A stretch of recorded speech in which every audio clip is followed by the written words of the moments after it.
कार्तिक शुक्ल एकादशी। आज हमारे भगवान 4 महीने के बाद अब जगने जा रहे हैं। आज उत्थान एकादशी है। ठीक 4 महीने पहले जब चतुर्मास प्रारंभ हुआ था तो शयन एकादशी के दिन भगवान सोते हैं और आज भगवान जगते हैं, और इसीलिए भगवान को जगाया जाता है। हे जागने तू जादवा,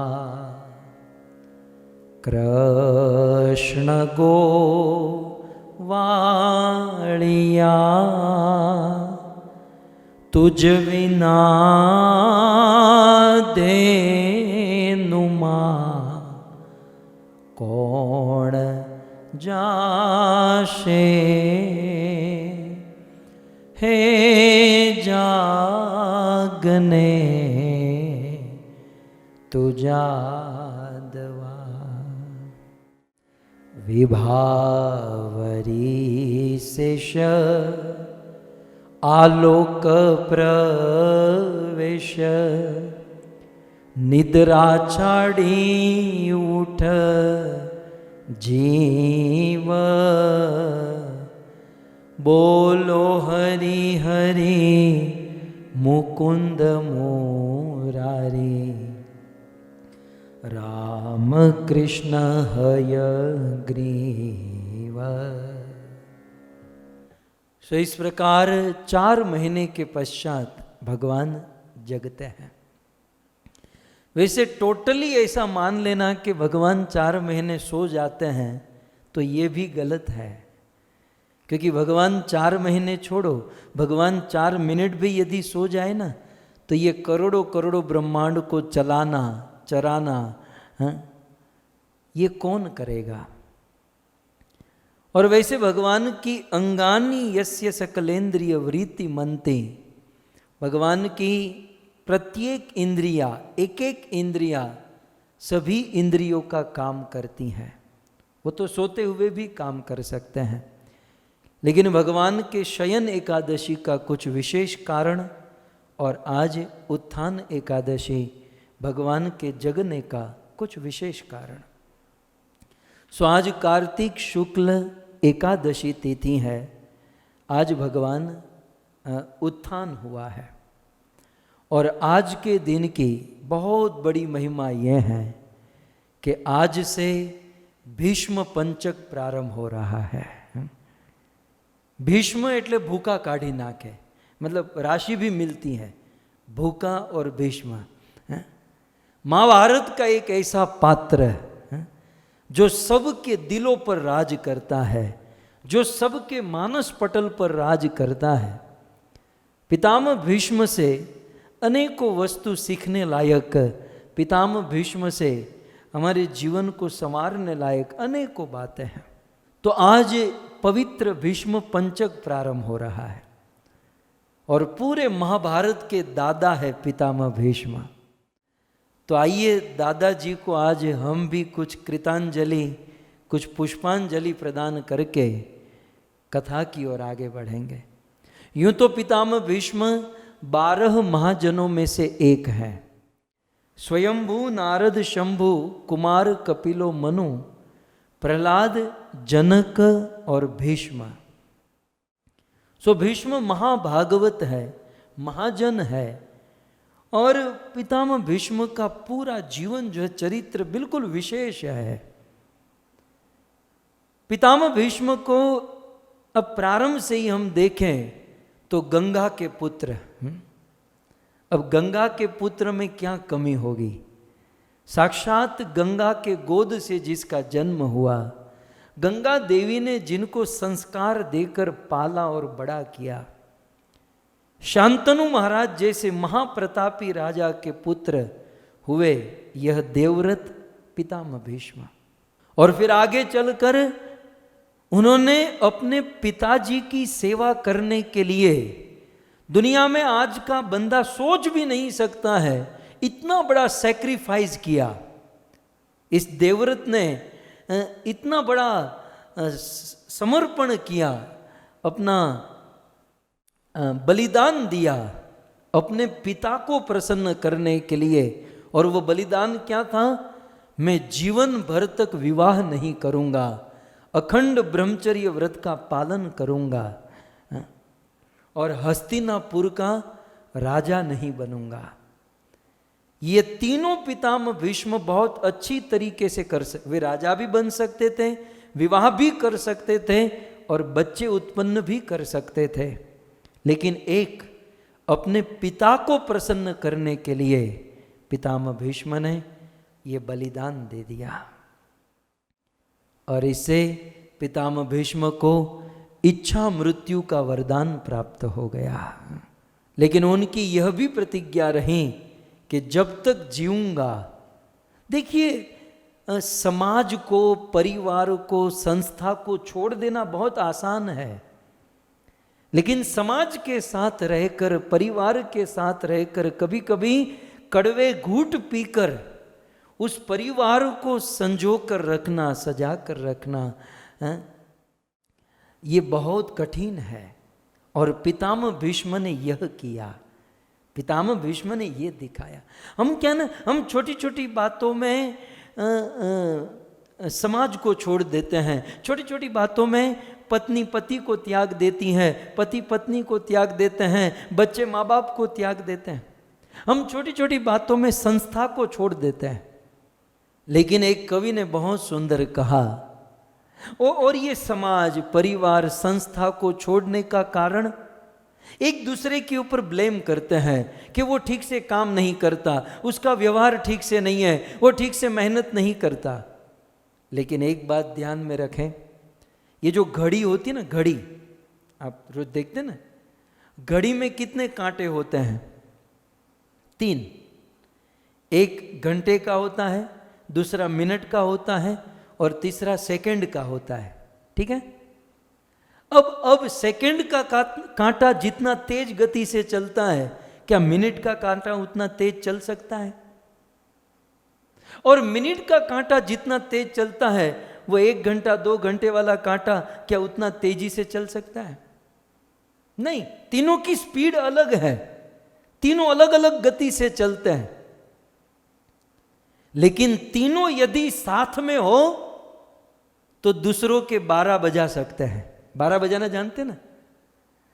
ये 3 कांटे यदि साथ न हो तो 12 नहीं बजेगा। यदि 12 बजाना चाहते हो, विजयी होना चाहते हो, तो तीनों कांटे को साथ में रहना होगा। तीनों जब एक साथ हो जाते हैं तो 12 बजा देते हैं। तो ये मत देखें कि मेरे समाज में, मेरे परिवार में, मेरी संस्था में वो कम काम करता है, वो कम सेवा करता है, वो ज़्यादा सेवा करता है। नहीं, सब लोग अपने अपने कर्म से चल रहे हैं, लेकिन जीवन में यदि विजयी होना है, क्रांति लानी है, तो साथ में रहना होगा। पितामह भीष्म ने ये दिखाया, ये समझाया। चाहे हस्तिनापुर में, उस पूरे कुरुवंश में कैसी कैसी परिस्थिति आई, लेकिन पितामह भीष्म बिल्कुल डट कर रहे और अपने प्रण के अनुसार हस्तिनापुर की रक्षा किए। और एक समय ऐसा आया कि पितामह भीष्म बिल्कुल धर्म संकट में फंस गए। एक और हस्तिनापुर की रक्षा करने की उनकी प्रतिज्ञा, और दूसरी ओर उसी हस्तिनापुर का राजा धृतराष्ट्र और उनका बेटा दुर्योधन अधर्म कर रहे हैं। और साथ ही साथ पितामह भीष्म ने देखा कि अब दुर्योधन का विनाश होना है।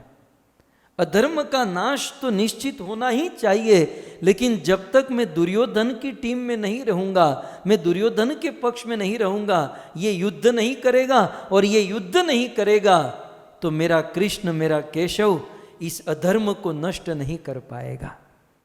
धरती पर प्रकट हो चुके हैं भगवान कृष्ण। यदा यदा ही धर्मस्य ग्लानिर्भवति भारत, अधर्म का विनाश करने के लिए और धर्म की स्थापना करने के लिए कृष्ण प्रकट हो चुके हैं, लेकिन युद्ध होना जरूरी है।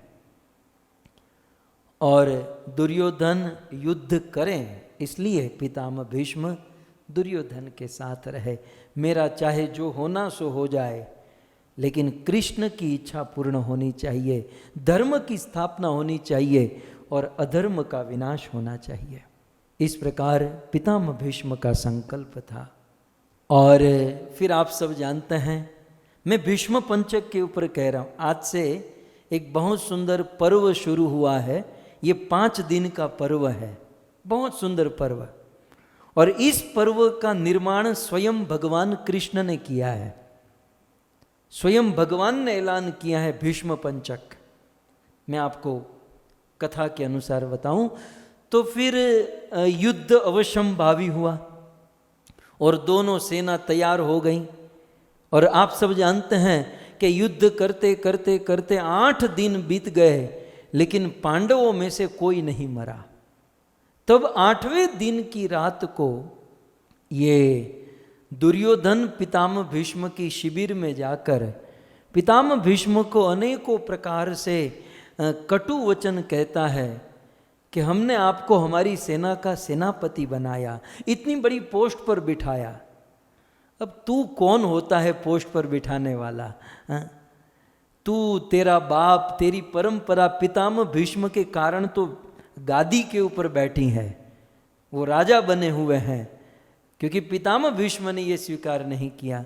लेकिन दुर्योधन बड़े कठोर शब्द कहने लगा और अंत में यहाँ तक कह दिया, पितामह जिस थाली में खाया उसी थाली में छेद किया, आपने पांडवों का पक्ष लिया। और जब ऐसे कटु वचन दुर्योधन बोला, भीष्म नहीं रह पाए और भीष्म पूर्ण आक्रोश में आ गए, युवराज अब एक शब्द भी आगे मत कहना। यदि तुम्हें ऐसा लगता है कि मैं पांडवों का पक्ष ले रहा हूं, तो जा, तेरा ये दादा ये भीष्म आज प्रतिज्ञा करता है कि कल के दिन के युद्ध में मैं पांडवों को मार दूंगा, मैं 5 पांडवों को, और अर्जुन मेरे सामने आया, पहले अर्जुन को मारूंगा। ये मेरी भीष्म प्रतिज्ञा है। आकाश में देवता प्रकट हुए, पुष्प की वृष्टि, और ये भी कहा कि अपनी पत्नी को भेज देना, मैं वरदान भी दे दूंगा, लेकिन आज के बाद मेरे सामने ऐसे शब्द मत कहना कि मैंने छेद किया है, नमक हरामी की है। दुर्योधन चला गया, कथा से आप सब परिचित हैं। और जाकर दुर्योधन सो गया, यहाँ पांडव सो गए, लेकिन भगवान श्री कृष्ण सोच रहे हैं कि यदि सुबह हो गई और भीष्म रणभूमि में उतरे तो अपनी प्रतिज्ञा पर खरे उतरेंगे और पांडवों को मार देंगे। कृष्ण ने सोचा, मेरे होते हुए पांडवों को आज भी नहीं आने दूंगा, क्या करूं क्या करूं? पहले तो पांडवों को जगाया, उठो और कुछ करो। पांडवों ने कहा, करना आपको है? निमित्र मात्रम भव्य साची, हम तो निमित्त मात्र है, कृष्ण करना तो आपको है। जाएगी लाज तिहारी मुरारी, मेरो क्या बिगड़ेगो, हमारा क्या बिगड़ेगा, लाज तो आपकी जाएगी। पांडव सो गए और भगवान कृष्ण रात भर जगे और फिर द्रौपदी को लेकर गए, और जो भी हुआ आप सब जानते हैं। पितामह भीष्म ध्यान में बैठे थे और कृष्ण ने द्रौपदी को भेजा, प्रणाम किया तो लगा कि दुर्योधन की पत्नी आई है, अखंड सौभाग्यवती भव का आशीर्वाद दे दिया। आंखें खुली तो देखा द्रौपदी। तुरंत भीष्म समझ गए कि ये काम कृष्ण का ही हो सकता है। शिविर से बाहर निकल कर देखे तो भगवान कृष्ण खड़े हैं। तब कृष्ण कहते हैं, पितामह अब मैं ये जानना चाहता हूं कि कल रात को आपने प्रतिज्ञा की पांडवों को मार दूंगा, और अभी अभी आपने द्रौपदी को वरदान दिया कि अखंड सौभाग्यवती भवः, जब तक आप जीवित हो तब तक आपके पति की मृत्यु कभी भी न हो, ऐसा आपने पांडवों को आशीर्वाद दिया। तो पितामह अब मैं ये जानना चाहता हूं कि आप किस प्रतिज्ञा को रखोगे और किस प्रतिज्ञा को तोड़ोगे।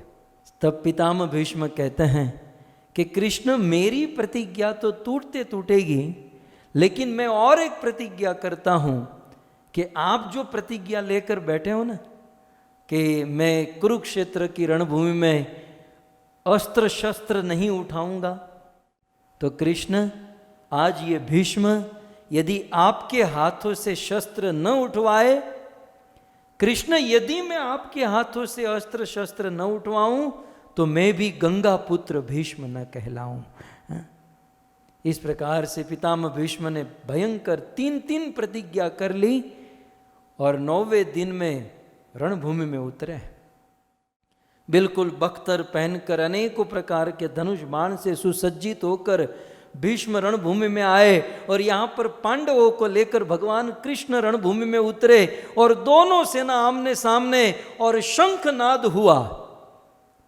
भगवान श्री कृष्ण ने अपना 5 जन्य शंख बजाया। मैं तो इतना ही कहना चाहता हूं कि कृष्ण ने जो 5 जन्य बजाया ना, यदि वो शंख को किसी ने ठीक से सुन लिया होता तो भगवत गीता बोलने की जरूरत नहीं पड़ी होती।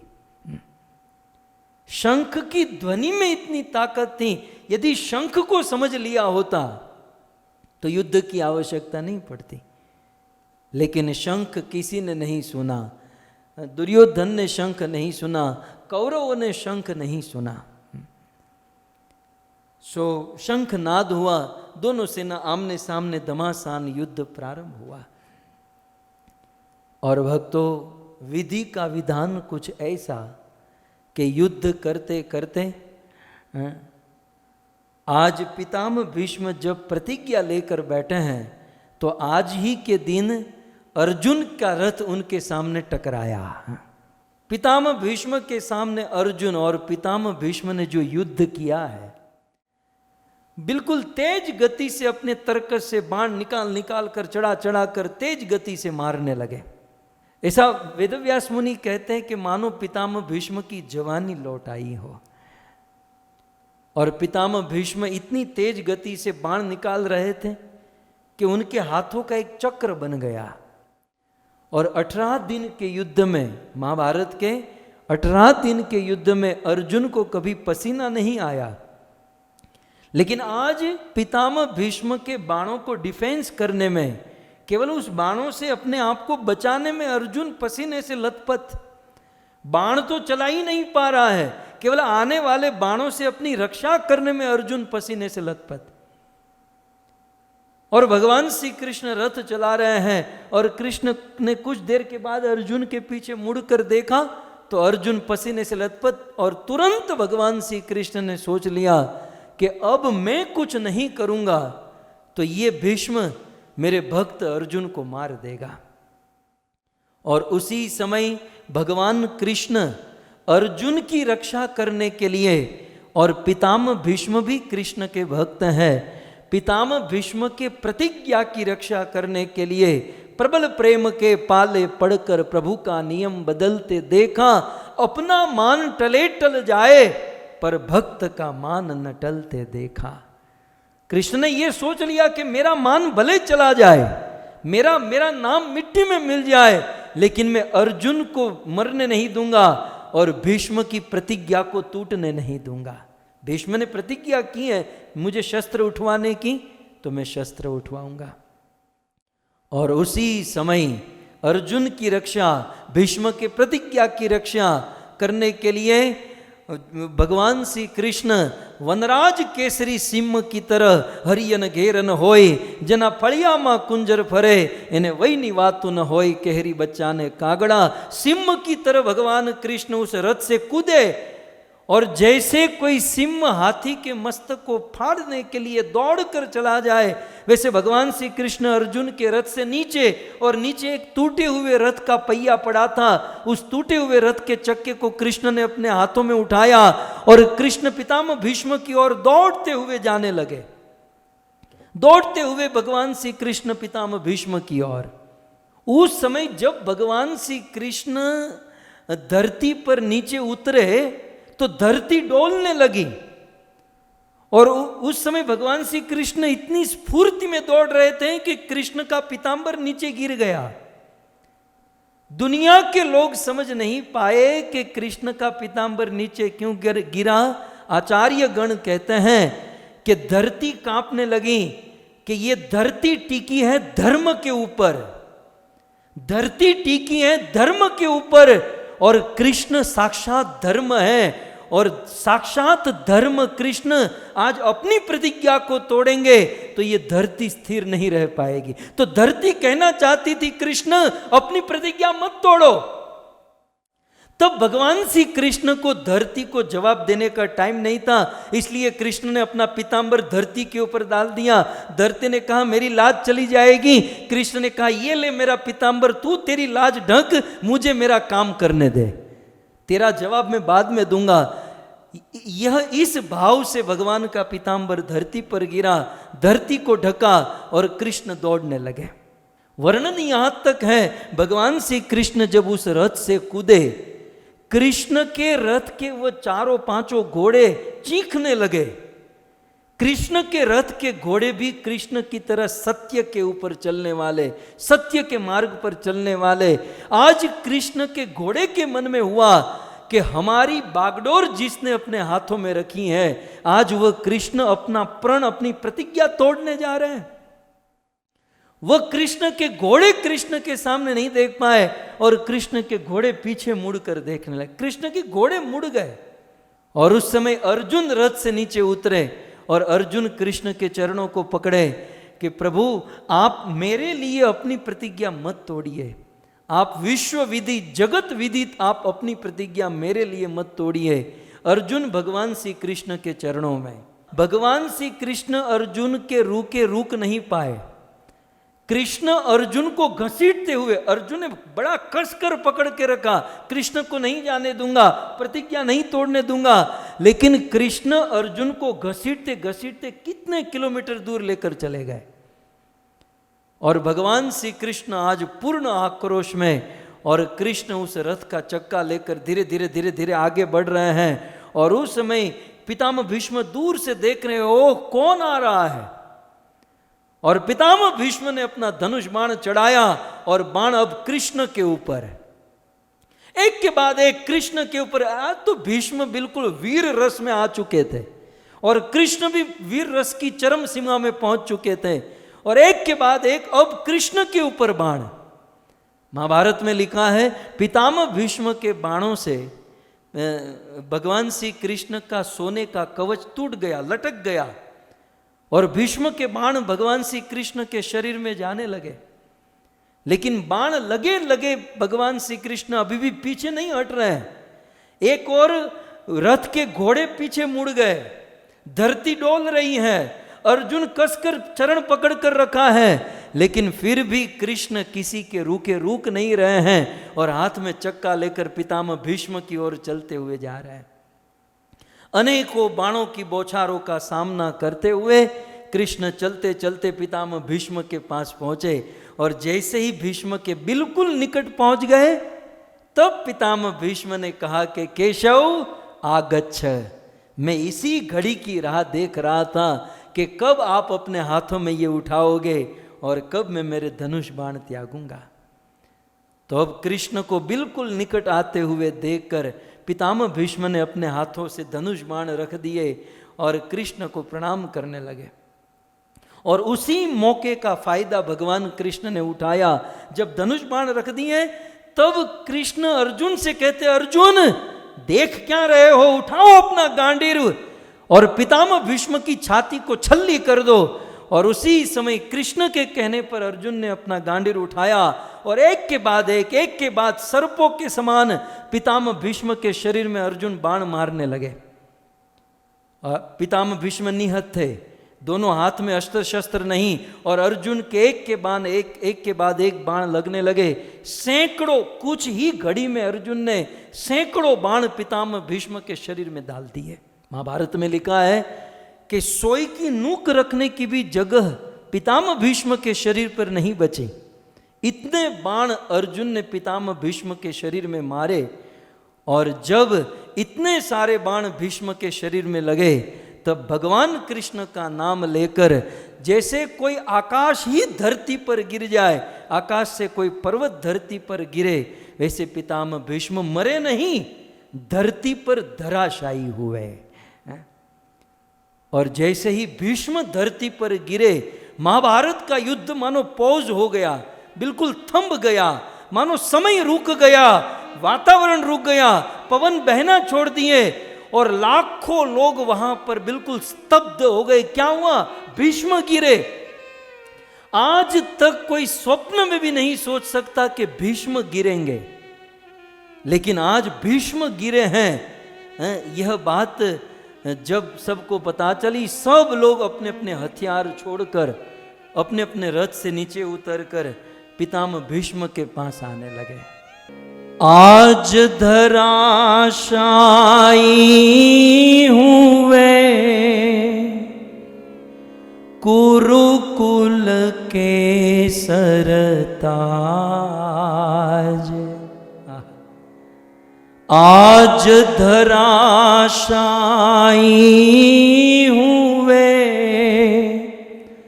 कुरुकुल के सरताज,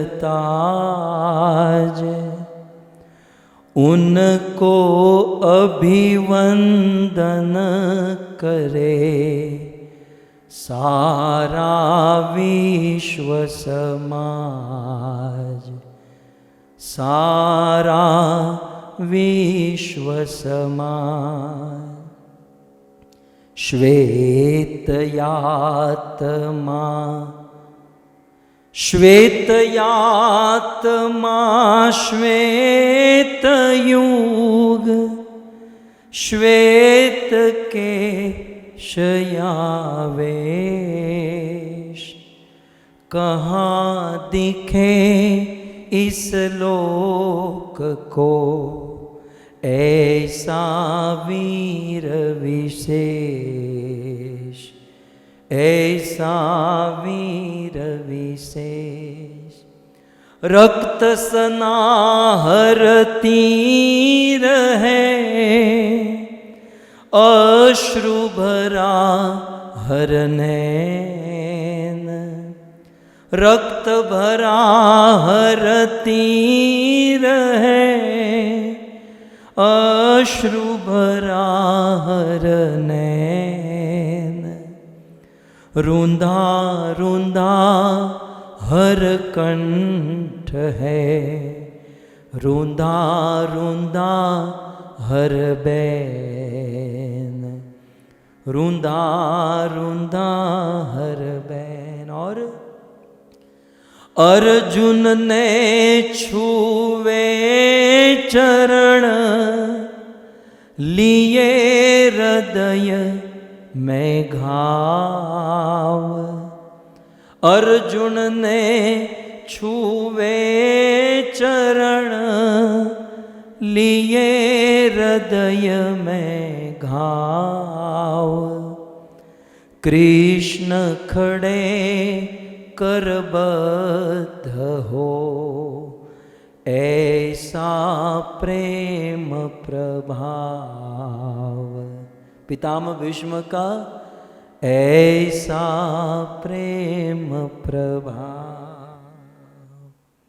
सो इस प्रकार भरत पुंगव, गंगा पुत्र भीष्म कुरुक्षेत्र की भूमि पर धराशायी हुए।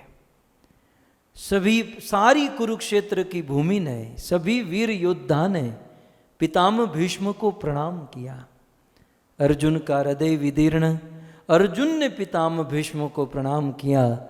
लेकिन आश्चर्य तो यह था कि अखिल ब्रह्मांड नायक भगवान कृष्ण भी पितामह भीष्म को प्रणाम कर रहे थे। 450 वर्ष की जिनकी आयुष्य थी, 450 वर्ष की जिनकी उम्र थी, ऐसे बूढ़े पितामह भीष्म आज शरशैया पर सोए हुए हैं।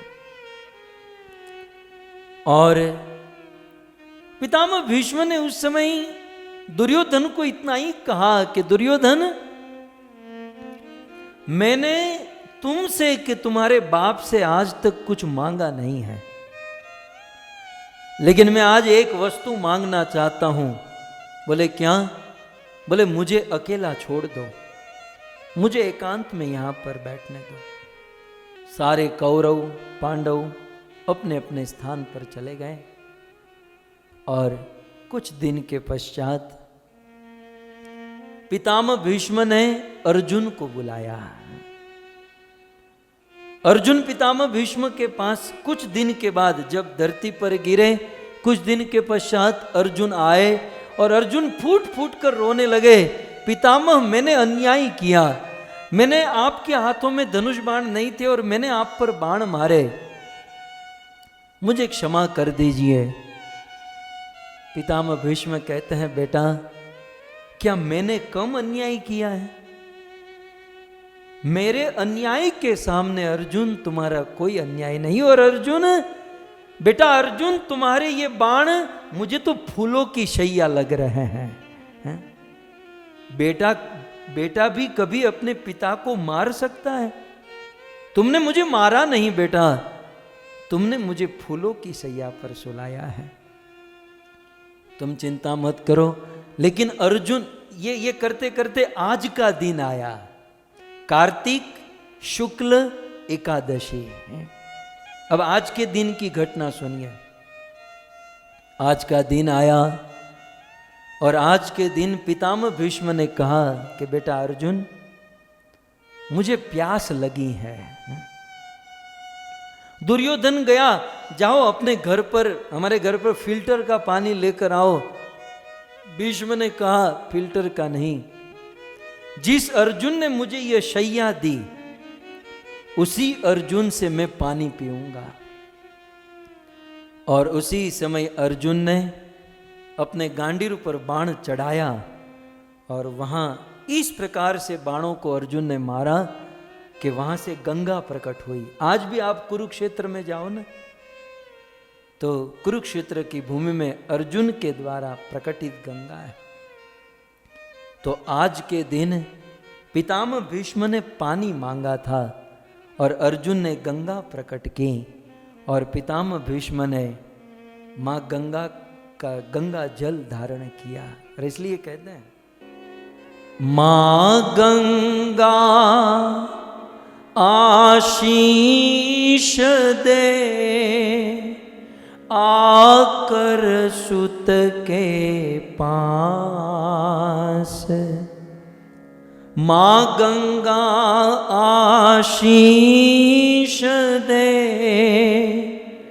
आकर सुत के पास, आज गिरा हो भूमि पर, आज गिरा हो भूमि पर, जो कोई आकाश, जो कोई आकाश।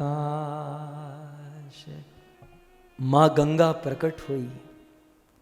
मां गंगा प्रकट होकर अपने बेटे को, भीष्म तो उनका लाडला है, अपना बेटा है, अपने लाडले को, बेटे भीष्म को गोद में रखकर मां गंगा ने जल पिलाया, जल धारण कराया।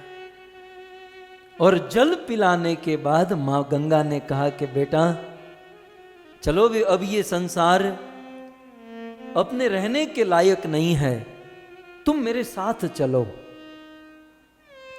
तब पितामह भीष्म कहते हैं कि मां, मुझे अभी भी कुछ काम करने बाकी हैं, अभी भी मुझे कुछ कार्य मेरे अधूरे हैं।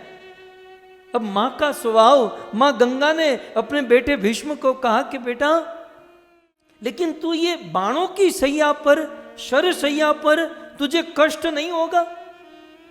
पितामह भीष्म इतना ही कहते हैं कि मां मेरा तो पूरा जीवन ही कष्टमयी बीता है, मेरा तो जीवन ही इन कष्टों के बीच में बीता है। जीवन के अंत में कुछ कष्ट सहन करके भी मैं मेरे कार्य को पूर्ण करूं, फिर मैं आपके पास आऊंगा। और इस प्रकार पितामह भीष्म कहते हैं, आज से युधिष्ठिर महाराज को ज्ञान प्रदान करना प्रारंभ किए। तो ये भीष्म पंचक, आज के दिन पितामह भीष्म ने पानी मांगा था। ये बूढ़े बाप ने, ये दादा ने आज तक किसी से कुछ मांगा नहीं, इसने जीवन में केवल दिया दिया और दिया, लेकिन आज जीवन में प्रथम बार और वो अपने प्राण प्रिय पुत्र पौत्र अर्जुन से जल मांगा। अर्जुन ने गंगा जल पिलाया और आज से पितामह भीष्म ने युधिष्ठिर को ज्ञान प्रदान करना प्रारंभ किया। भक्तों, जब पितामह भीष्म ने जल मांगा, यूं तो अर्जुन ने जल पिला तो दिया, लेकिन उस समय भगवान श्री कृष्ण वहां पर खड़े थे और उस समय भगवान श्री कृष्ण ने निवेदन किया कि पितामह भीष्म, आपने विवाह नहीं किया है और यूं तो जो विवाहित होते हैं उनके संतान होते हैं, उनके बच्चे होते हैं, तो कोई पुत्र पौत्र बच्चे अपने पिता का, अपने दादा का तर्पण करते हैं, श्राद्ध करते हैं, जल पिलाते हैं। लेकिन हे पितामह भीष्म, आपने धर्म के खातिर विवाह नहीं किया, अतः मैं आज ऐलान करता हूं कि आज कार्तिक शुक्ल एकादशी के दिन भीष्म ने जल मांगा है। इस दुनिया में आज से यदि कोई 5 दिन तक पितामह भीष्म को जल प्रदान करेगा, पितामह भीष्म को अर्घ्य प्रदान करेगा, उसे मेरा धाम वैकुंठ और मेरी शुद्ध भक्ति प्राप्त होगी। भगवान श्री कृष्ण ने ऐलान कर दिया। तो कृष्ण के ऐलान करने से और एक श्लोक बताया, ये श्लोक आप देख सकते हैं। सत्यव्रताय शूचये गांगेयाय महात्मने भीष्माये तत्तदाम्यर्ध्य आजन्म ब्रह्मचारिणे आजन्म ब्रह्मचारिणे। इस मंत्र के द्वारा कार्तिक शुक्ल एकादशी से लेकर पूर्णिमा तक यह 5 दिन यह मंत्र बोलकर पितामह भीष्म को जो अर्घ्य प्रदान करेगा और ये भीष्म पंचक व्रत का जो पालन करेगा, उसकी सारी मनोकामना पूर्ण होगी, इवन उसे मेरा धाम और मेरी शुद्ध भक्ति प्राप्त होगी। सो भक्तों, ये है कथा और ये हैं स्वयं भगवान श्री कृष्ण के द्वारा प्रतिपादित भीष्म पंचक व्रत है। ये व्रत एकादशी से पूर्णिमा तक चलता है। पितामह भीष्म इसी 5 दिन युधिष्ठिर महाराज को ज्ञान प्रदान किए और इसलिए हमें ये 5 दिन व्रत रहना चाहिए। व्रत के कुछ नियम है। पहला नियम, इस एकादशी से लेकर पूर्णिमा तक, क्योंकि पितामह भीष्म अखंड ब्रह्मचारी थे, इसलिए इन 5 दिनों में ब्रह्मचर्य व्रत का पालन करना चाहिए।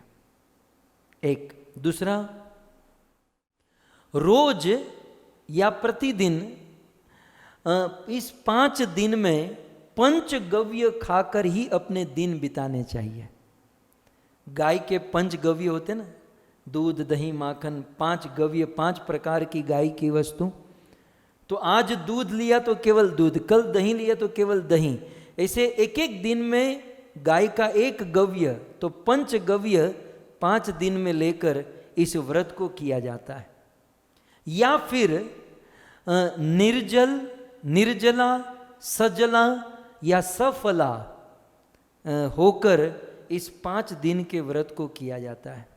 और इन 5 दिनों में भगवान को 5 प्रकार के फूल अर्पण करने चाहिए। एकादशी के दिन, आज के दिन कमल का फूल, द्वादशी के दिन बिल्व पत्र, त्रयोदशी के दिन अत्तर, चतुर्दशी के दिन जावा फूल या गुड़हल का फूल और पूर्णिमा के दिन, इस व्रत के 5वें दिन मालती का फूल। अब यदि आपके मन में हो कि ये फूल कहाँ से लाएंगे, तो यदि फिजिकली नहीं ला सकते तो एटलीस्ट मन से इन फूलों को भगवान के चरणों में अर्पण करना चाहिए। तो इस प्रकार इन 5 दिनों में हम यह व्रत रहते हैं। तो पितामह भीष्म ने जो भक्ति की है वही भक्ति हमें प्राप्त हो जाएगी। इसलिए ये भीष्म पंचक की बड़ी महिमा है। और भक्तों, इन 5 दिनों में क्योंकि पितामह भीष्म ने युधिष्ठिर महाराज को शास्त्रों का ज्ञान दिया था, इसलिए इन 5 दिनों में पितामह भीष्म की कथा या पितामह भीष्म की स्तुति सुनने की महिमा है। ये हैं भीष्म पंचक। और यदि कोई भीष्म पंचक व्रत रहता है तो फल क्या मिलता है? बहुत सारे फल हैं। सबसे पहले असीम महिमावंत सर्व फल प्रदायी कार्तिक व्रत का पालन नहीं किया, ये 1 महीने का कार्तिक व्रत है ना, तो 1 महीने तक यदि कोई कार्तिक व्रत का पालन नहीं किया और केवल ये 5 दिन भीष्म पंचक व्रत रह जाता है तो पूरे कार्तिक व्रत का फल उसे प्राप्त हो जाता है। एक दूसरा, निह संतान, जिसको संतान नहीं है या जिसको है तो नहीं के बराबर, चौथा माला खाली है, भजन भक्ति करते नहीं, तो जो निह संतान है या जो जिसके बच्चे भजन नहीं करते, और यदि वे यह भीष्म पंचक व्रत का पालन करते हैं तो निसंतान संतान वाले हो जाते हैं, और जिनको संतान है वे संतान भक्त बन जाते हैं। अपने बच्चों को संस्कार देने के लिए भी यह व्रत किया जाता है। यह व्रत करने से सुख और सम्मान में वृद्धि होती है, जो आपको नहीं चाहिए। आप तो सब शुद्ध भक्त हैं। शुद्ध भक्त अमानी न मान देन होते हैं, मेरे जैसे को तो चाहिए भाई, हमें तो जिसको सुख और सम्मान चाहिए उसे ये व्रत करना चाहिए। और यह व्रत करने से स्वास्थ्य उत्तम बनता है।